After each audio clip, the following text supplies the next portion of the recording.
Friends, के unique classes में आपका स्वागत है। आज हम फिजिक्स का बहुत ही important chapter force and law of motion को लेके आए हैं, जो फिजिक्स का बहुत ही इंपॉर्टेंट है। हर तरह से कंपटीशन हो चाहे बोर्ड का एग्जाम हो, सभी में इस टॉपिक का अहमियत बहुत ही ज़्यादा है। देखिए, इस चैप्टर में हमने क्या क्या पढ़ना है। पहले हिस्ट्री ऑफ फोर्स पढ़ेंगे कि फोर्स का डिफाइंड कौन किए, एग्जैक्ट डिफाइंड कौन किए थे, फोर्स के बारे में कौन कौन ने क्या क्या बोला उसके बारे में भी देखेंगे। फिर फोर्स का डिफिनीशन देखेंगे, फोर्स टाइप ऑफ फोर्स देखेंगे, फिर उसके बाद force and law of motion देखेंगे, first law, second law, third law. ठीक है, उसी के बीच में इनर्शिया के बारे में देखेंगे। इनर्शिया और फोर्स एक दूसरे के कैसे, फर्स्ट लॉ के कैसे कहा जाता है उसके बारे में देखेंगे। बहुत ही इंपॉर्टेंट, यानी आपको अच्छा लगेगा। सिंपल। तो सबसे पहले बिना टाइम गवाए हुए हमने हिस्ट्री ऑफ फोर्स। देखिए, रियल में फोर्स का डिफाइन करने के लिए किसी एक पर्टिकुलर साइंटिस्ट का नाम नहीं लिया जाता। हाँ, कहा जाता है कि फोर्स के बारे में सबसे ज्यादा किसने बताया, तो न्यूटन साहब ने बताया। लेकिन ऐसा नहीं कह सकते हैं कि फोर्स के बारे में सबसे ज्यादा न्यूटन साहब ने बताया। लेकिन ये बात कब की बात है, 1687 की बात है। इससे पहले भी फोर्स के बारे में कुछ ना कुछ कहा गया है। लेकिन देखिए, वो क्या कहा गया वो इंपॉर्टेंट नहीं है, लेकिन फोर्स के बारे में किसने क्या कहा। देखिए, सबसे पहले की बात करें तो यूनानिक दार्शनिक अरस्तु, इसने सबसे पहले फोर्स के बारे में यानी कुछ कहा था। क्या कहा था?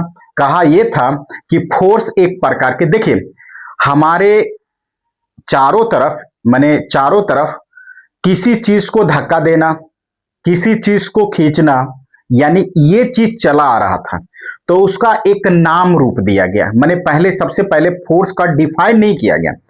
डिफाइंड किसी एक साइंटिस्ट के थ्रू नहीं किया गया, एकदम याद रख लीजिए। लेकिन हाँ, सबसे ज्यादा किसने बताया? न्यूटन ने बताया। लेकिन सबसे पहले की बात करें तो यूनानी दार्शनिक अरस्तु ने उसके बारे में कुछ कहा था। क्या कहा था?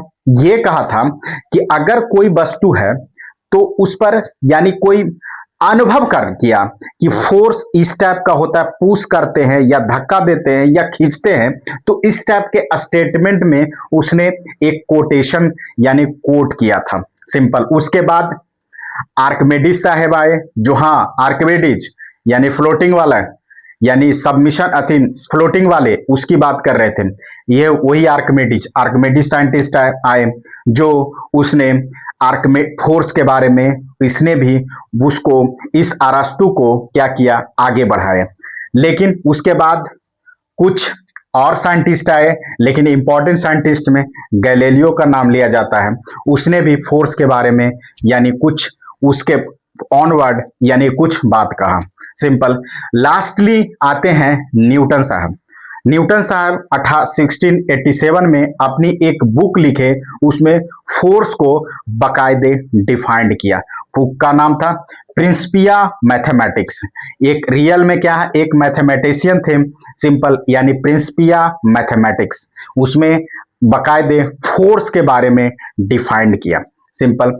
उसके बाद 20वीं सदी में सर एल्बर्ट आइंस्टीन ने सापेक्षिकता का सिद्धांत दिया। उसने उसमें न्यूटन के नियम को अधिक रूप दिया, माने अच्छा से डिफाइंड किया। यानी न्यूटन के नियम जैसे first law, second law, third law को एक और भी माने अच्छा से डिफाइन करना किया गया। सिंपल। तो ये हुआ फोर्स का हिस्ट्री। सिंपल। अब उसके बाद फोर्स के बारे में जानते हैं। फोर्स डिफाइंड, जैसे पहले हिंदी में, इंग्लिश में, फिर हिंदी में। देखिए, फोर्स इज ए पुश और pull that can change an object's motion, speed, direction and shape.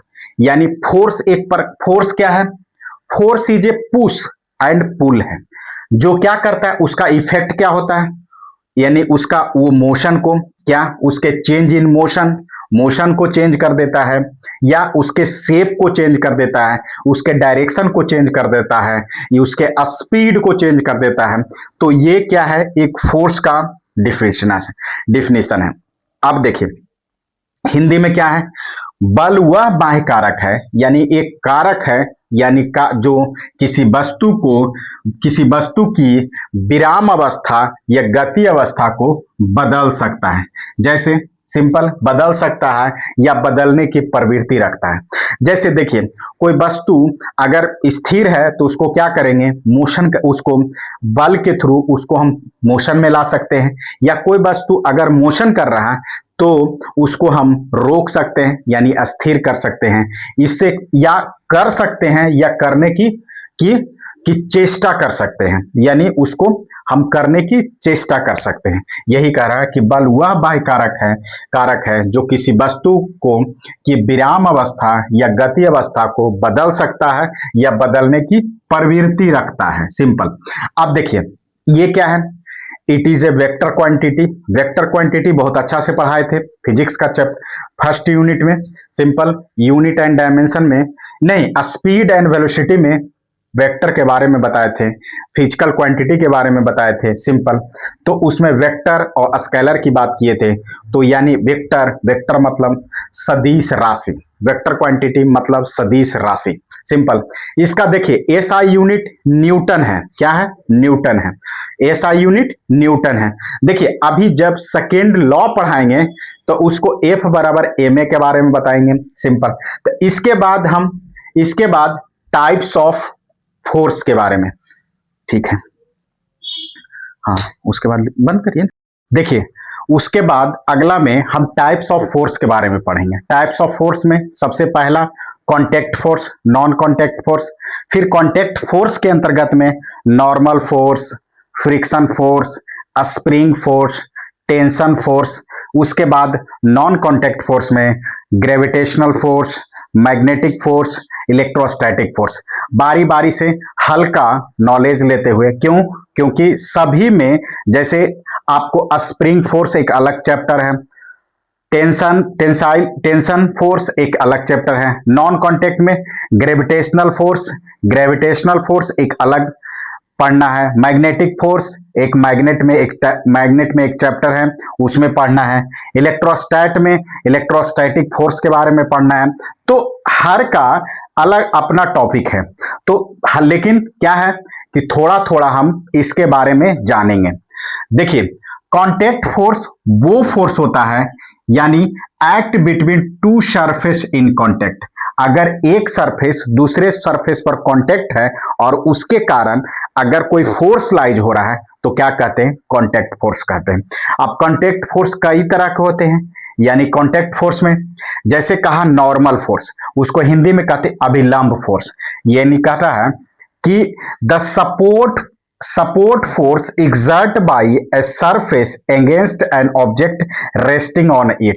मतलब यानी अगर कोई ऑब्जेक्ट है जो किस जगह पर क्या है? रेस्ट में है, तो कह रहा है कि द सपोर्ट, यानी सपोर्ट का मतलब exert by एंड सरफेस, यानी ये टेबल है, इस पर क्या है? एक टेबल है, उस पर ये क्या रखा हुआ? एक ऑब्जेक्ट रखा हुआ है, यानी ऑब्जेक्ट रखा हुआ है। तो ऑब्जेक्ट रखने की बात करता है। जैसे ये कह रहा है कि the support exert by and surface against an object resting on it. मतलब क्या कह रहा है कि कोई बॉडी है जो किसी टेबल पर रखा हुआ है, उसका mg किधर लाइज करेगा? mg यानी ये नीचे, लेकिन इसको क्या करेगा? इसके अपोजिट में कोई फोर्स लग रहा है, यानी उसको क्या किया हुआ है? सपोर्ट यानी रेस्ट में रखा हुआ है। तो मतलब ये वाला जो फोर्स होता है यानी एन के डायरेक्शन वाला जो फोर्स होता है उसी को क्या कहते हैं? Normal force. यानी the support force exert by an surface against an object resting on it. यानी जब कोई वस्तु किसी जगह पर रेस्ट में रखा हो उसके अगेंस्ट में एक फोर्स लाइज होता है, उसी की बात करते हैं, उसी को क्या कहते हैं? नॉर्मल फोर्स या अभिलंब फोर्स। देखिए फिर उसके बाद फ्रिक्शन फोर्स, बहुत इंपॉर्टेंट, फ्रिक्शन एक चैप्टर है उसमें समझेंगे कि क्या है। तो देखिए आइए इसको हम थोड़ा सा फिर फ्रिक्शन फोर्स की बात करें तो कह रहा है कि friction force is the force that oppose the relative motion या attempt motion between two surface in contact. मतलब कह रहा है कि एक प्रकार के ये रेजिस्ट फोर्स है, यानी मतलब क्या है कि ये मोशन के अपोजिट में एक डायरेक्ट अपोजिट में एक फोर्स यूज होता है जो किसको कहते हैं फ्रिक्शन फोर्स। मतलब देखिए इसका और थोड़ा सा नॉलेज लेते हैं कि अगर कोई बॉडी है, अगर यहां मोशन कर रहा है यानी इस डायरेक्शन में मोशन कर रहा है तो इसका ये सरफेस के कांटेक्ट में एक फोर्स काउंट होता है, उसी को क्या कहते हैं फ्रिक्शन फोर्स। या ऐसा भी है कि कोई वस्तु रेस्ट में है, अगर हम इसमें कोई मोशन देना चाहते हैं तो उसके एगेंस्ट में, यानी अगर डायरेक्शन इधर है मोशन का तो इसके फोर्स का डायरेक्शन हमेशा अपोजिट होता है, मोशन के अपोजिट होता है। तो इस टाइप का एक फोर्स काउंट होता है, उसी को क्या कहते हैं फ्रिक्शन फोर्स या घर्षण फोर्स। देखिए जब टॉपिक आएगा यानी इस फ्रिक्शन का एक टॉपिक आएगा तो उसमें और भी ज्यादा डिटेल से समझेंगे। देखिए एक स्प्रिंग फोर्स क्या कहते हैं, देखिए अब थोड़ा सा इसको हम क्योंकि इसको थोड़ा मिटा देते हैं। देखिए स्प्रिंग फोर्स की बात करता है। देखिए पहला spring force, spring force, spring force वैसा फोर्स है जो किसके कारण किसमें होता है स्प्रिंग में, due to the compression and tensile के फॉर्म में, यानी to produce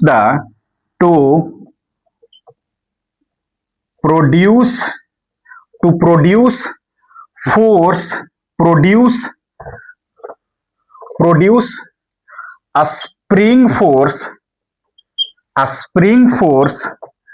to produce a spring by the किसके टेंसाइल एंड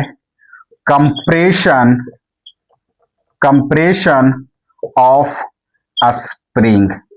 यानी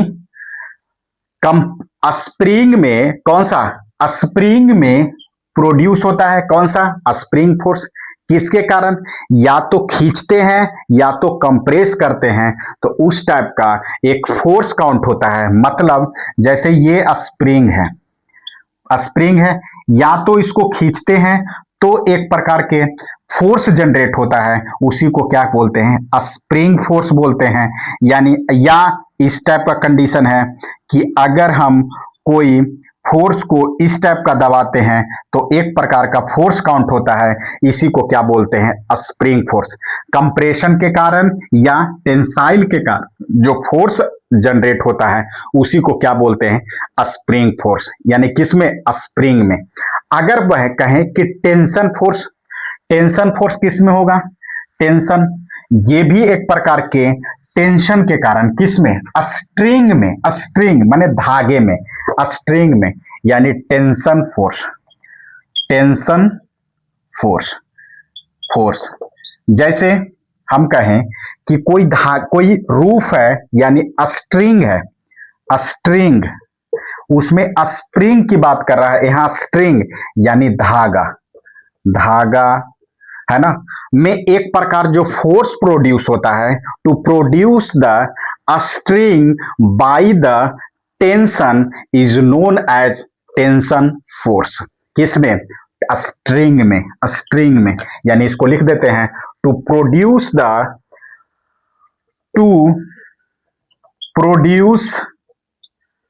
टेंशन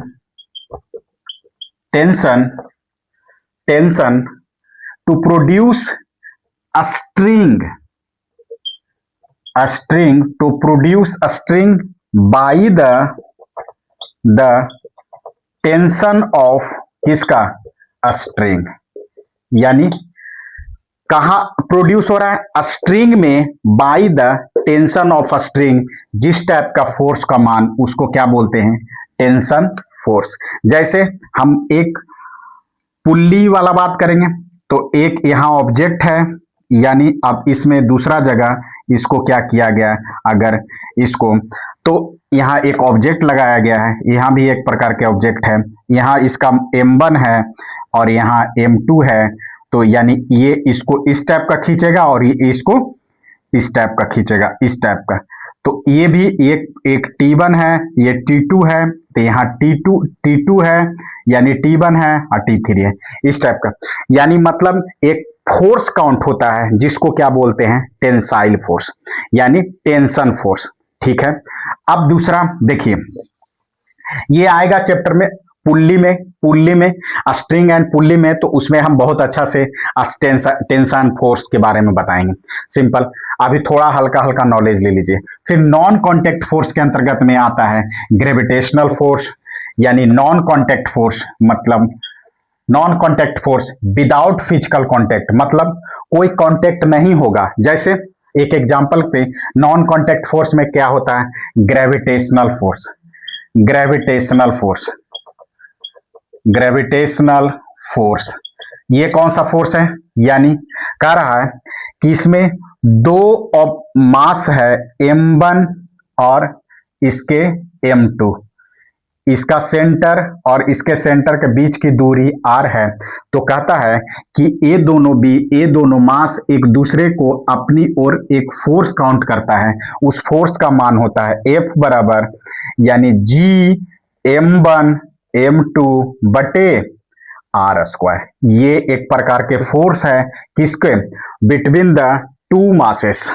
ठीक है, उस टाइप के जो फोर्स है उसको क्या बोलते हैं, ग्रेविटेशनल फोर्स। इसका खोज सर आइजक न्यूटन ने किया था, लेकिन इसके बारे में इसका खोज किसने किया था, सर आइजक न्यूटन, जो न्यूटन साहब थे। उसने, आपको याद होगा कि सेब वाला बात है कि न्यूटन साहब सेब के पेड़ के नीचे बैठे सोए हुए थे और उसके यहाँ एक फल गिरा यानी सेब गिरा, तो उसने इस टाइप के, ये कहानी है जो आप जानते हैं। दूसरा मैग्नेटिक फोर्स, बी टाइप का जो नॉन कांटेक्ट फोर्स है वो मैग्नेटिक फोर्स की बात करते हैं, यानी मैग्नेटिक फोर्स। देखिए, दो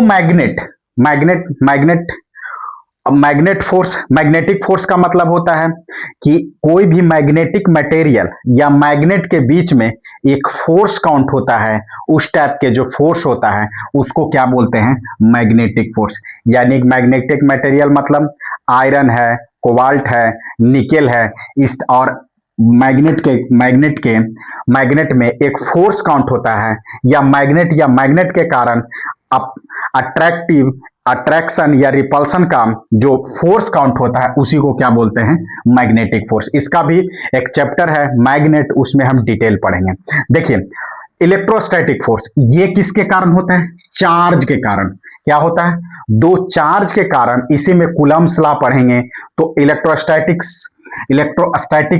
फोर्स की बात करें, यानी इलेक्ट्रोस्टैटिक फोर्स की बात करें तो इसमें किसकी बात करता है, चार्ज की बात करता है। चार्ज के बीच में एक फोर्स काउंट होता है जिसको क्या बोलते हैं, इलेक्ट्रोस्टैटिक फोर्स। इसमें कूलम्ब्स लॉ पढ़ेंगे तो आगे, फिर अब इसके बाद लॉ ऑफ मोशन के बारे में पढ़ेंगे। वॉचिंग द वीडियो, अगर आपको अच्छा लगा तो प्लीज सब्सक्राइब करें, शेयर करें और कमेंट जरूर करें, जिससे हमें मोटिवेशन मिलता है। ठीक है, अगर नहीं करना है तो फिर लेकिन वीडियो जरूर देखें। Thank you.